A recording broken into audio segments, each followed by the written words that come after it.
1983 का साल था। ऑर्बिटा 4 नाम के अंतरिक्ष यान में 2 कॉस्मोनॉट्स, कॉन्स्टेंटिन वेशनयाकोव और किरिल एवेरचेंको, धरती पर लौटने की तैयारी कर रहे थे। लेकिन जब यान ने उतरना शुरू किया, तो अचानक उसमें जोरदार हलचल हुई। कुछ देर बाद जब सब शांत हुआ, तो दोनों ने देखा कि यान के बाहर कुछ रेंग रहा है, जो धीरे-धीरे अंदर आ गया। अंतरिक्ष यान आखिरकार सोवियत कजाकिस्तान में उतरता है। जब टीम वहां पहुंचती है, तो किरिल एवेरचेंको की मौत हो चुकी होती है और उसके सिर के पीछे का हिस्सा उड़ा हुआ होता है। दूसरी तरफ कॉन्स्टेंटिन जीवित मिलता है, लेकिन उसकी आंखें पूरी तरह से काली हो चुकी होती हैं। कुछ समय बाद मॉस्को के एक रिसर्च इंस्टीट्यूट में तात्याना यूरीवना को एक मुकदमे का सामना करना पड़ता है। उन्होंने एक 17 साल के लड़के के दौरे रोकने के लिए उसका ऑक्सीजन रोकते हुए उसे पानी के नीचे रखा था। लड़के की जान बच गई, लेकिन दूसरे डॉक्टर और उसकी माँ इस तरीके को गलत मानते हैं। पर तात्याना को पता था कि यह जोखिम उठाना जरूरी था। इसी दौरान कर्नल सेमिरादोव उनसे मिलते हैं। वे तात्याना के इस साहस से प्रभावित होते हैं और उन्हें कजाकिस्तान के एक सीक्रेट फैसिलिटी में बुलाते हैं, जहां कॉन्स्टेंटिन का इलाज चल रहा है। तात्याना वहां पहुंचती हैं। कॉन्स्टेंटिन रिसर्च डायरेक्टर यान रिगेल से बात कर रहा होता है, जो उसकी हालत को समझने में नाकाम हो रहे हैं। तात्याना पहली बार कॉन्स्टेंटिन से मिलती है और वो तुरंत तात्याना की ओर आकर्षित हो जाता है। बातचीत के बाद तात्याना समझती हैं कि शायद ये सब अकेलेपन की वजह से हो रहा है। वो सोचती हैं कि सुबह होते ही वापस लौट जाएंगी। लेकिन रात में नींद नहीं आने पर तात्याना बाहर दौड़ने जाती हैं। वहां उनकी मुलाकात एक कैदी से होती है, जो उनका हाथ पकड़ता है और तभी दूसरा कैदी आकर उसे हटाता है। वापस आने के बाद सेमिरादोव तात्याना को असल वजह बताते हैं कि उन्हें क्यों बुलाया गया है। वे कॉन्स्टेंटिन की सेल में ले जाते हैं, जहां एक भारी दरवाजा लगाया जाता है। कॉन्स्टेंटिन झटके में आ जाता है और फिर अचानक उसके मुंह से एक परजीवी एलियन बाहर निकलता है। तात्याना इस दृश्य से स्तब्ध रह जाती है। सेमिरादोव समझाते हैं कि यह एलियन कॉन्स्टेंटिन के शरीर में आता जाता है, लेकिन उसे कोई नुकसान नहीं पहुंचाता। लेकिन कॉन्स्टेंटिन को इसका कुछ भी याद नहीं रहता। सेमिरादोव चाहते हैं कि तात्याना इस परजीवी को कॉन्स्टेंटिन से अलग करने का तरीका ढूंढे। तात्याना फैसिलिटी में रुककर कॉन्स्टेंटिन पर किए गए टेस्ट का अध्ययन करती हैं। वह यह भी पता लगाती हैं कि कॉन्स्टेंटिन का एक बेटा है, जिसे उसने अनाथालय में छोड़ दिया था, ताकि वो अपना कॉस्मोनॉट का करियर जारी रख सके।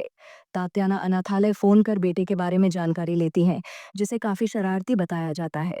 वह कॉन्स्टेंटिन से इस बारे में बात करती हैं, लेकिन यह चर्चा उसे परेशान कर देती है। कुछ समय बाद तात्याना की सलाह पर कॉन्स्टेंटिन को एक बड़े कमरे में ले जाया जाता है, जहां उसे टीवी देखने दिया जाता है। वहां वह अपने और किरिल की वापसी की खबर देखता है और गुस्से में आ जाता है। तात्याना उससे मिलती है और धीरे धीरे वह अपने बेटे और उसके माँ की मौत के बारे में बताता है। उस रात तात्याना देखती है कि परजीवी कॉन्स्टेंटिन की सेल से बाहर निकल रहा है। वह उसके सामने लेट जाती है और परजीवी उनके हाव भाव की नकल करता है। तात्याना परजीवी के करीब जाने की कोशिश करती है, लेकिन फिसल जाती है और परजीवी उनके पैर पर झपटता है।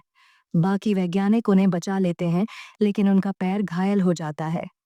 सेमिरादोव को तात्याना बताती हैं कि परजीवी अब पूरी तरह से कॉन्स्टेंटिन के साथ जुड़ चुका है और यह उसके बेटे के अपराध बोध से जुड़ा हो सकता है। तात्याना चाहती हैं कि कॉन्स्टेंटिन को मॉस्को ले जाया जाए, लेकिन सेमिरादोव कबूल करते हैं कि उन्होंने अधिकारियों को कॉन्स्टेंटिन की हालत के बारे में झूठ बताया है और वह इसे अपने कब्जे में रखना चाहते हैं। तात्याना अब इस सच्चाई का सामना करती हैं कि इस फैसिलिटी में जो हो रहा है, वह किसी साधारण रिसर्च से कहीं ज्यादा खतरनाक है। एक रात तात्याना अपने दोस्त रिगेल के पास जाती है, ताकि वह कॉन्स्टेंटीन को उस भयानक फैसिलिटी से बाहर निकालने और मॉस्को ले जाने में मदद करे, जहां वह कैद है। उसी रात वे दोनों चुपचाप सेमिरादोव के आदमियों को देखते हैं, जो परजीवी पैरासाइट का इस्तेमाल अपने खतरनाक मकसद के लिए कर रहे होते हैं। वे देखते हैं कि कैसे ऊंचे पदों के अधिकारी एक कैदी को लाते हैं और उसे एक ऐसे कमरे में डालते हैं, जहां कॉन्स्टेंटीन के शरीर से निकला परजीवी उसकी गर्दन उखाड़ देता है। तात्याना को लगभग पकड़ लिया जाता है, लेकिन तभी एक सैनिक का ध्यान कहीं और भटक जाता है और वह बच जाती है। रिगेल एक खोज का जिक्र करते हुए तात्याना से कहता है कि यह परजीवी इंसानों के व्यवहार के बारे में बहुत कुछ सिखा सकता है। लेकिन तात्याना उसे साफ शब्दों में कहती है कि अगर यह सेमिरादोव के हाथों में रहा तो इसे मासूमों की जान लेने के लिए इस्तेमाल किया जाएगा। तात्याना धीरे धीरे कॉन्स्टेंटीन के साथ समय बिताने लगती है। वह उसे बताता है कि वह परजीवी के अनुभवों को याद रखता है, लेकिन अगर सेमिरादोव को यह पता चला तो वह उसे कभी आजाद नहीं करेगा। कॉन्स्टेंटीन उसे दिखाता है कि उन्होंने एवरचेंको की लाश को अब भी संभाल कर रखा है, ताकि परजीवी पर और अध्ययन किया जा सके। तात्याना को पता चलता है कि एवेरचेंको को एडिसन की बीमारी थी, जिसकी वजह से परजीवी उससे जुड़ नहीं पाया। कॉन्स्टेंटीन डरता है कि वह भी उसी तरह मर जाएगा, लेकिन वह भागने को लेकर संशय में है। एक दिन सेमिरादोव एक और परीक्षण करता है, जहां परजीवी को फिर से एक कैदी पर हमला करने के लिए छोड़ दिया जाता है। लेकिन इस बार तात्याना उस कमरे में जाती है और मिलियन रोजेस गाना गाती है, जो कॉन्स्टेंटीन को बहुत पसंद है। परजीवी गाने पर शांत हो जाता है, यह दर्शाते हुए कि उसमें कॉन्स्टेंटीन की यादें भी हैं। रिगेल परजीवी के इस विकास से प्रभावित होता है, लेकिन तभी परजीवी उस कैदी को देखता है जिसे उसे मारना था, और फिर उसे मार डालता है। सेमिरादोव, जो यह सब देख रहा था, तात्याना को बताता है कि जब तक कॉन्स्टेंटीन परजीवी को पूरी तरह से नियंत्रित नहीं कर लेता, तब तक वह उसे वहां से जाने नहीं देगा। उस रात तात्याना और रिगेल मिलकर कॉन्स्टेंटीन को भगाने की योजना बनाते हैं। शुरू में कॉन्स्टेंटीन भागने को तैयार नहीं होता, लेकिन तात्याना उसे मना लेती है। वे निकल पड़ते हैं, लेकिन सेमिरादोव को इसका पता चल जाता है। वह अपने आदमियों के साथ उनका पीछा करता है। वह रिगेल को पकड़ता है और उसे मार देता है। जब सेमिरादोव के सैनिक तात्याना और कॉन्स्टेंटीन को घेर लेते हैं, तो कॉन्स्टेंटीन पहली बार परजीवी को नियंत्रित करता है और सैनिकों को मार गिराता है। लेकिन भागते वक्त सेमिरादोव परजीवी को गोली मार देता है और कॉन्स्टेंटीन दर्द महसूस करता है।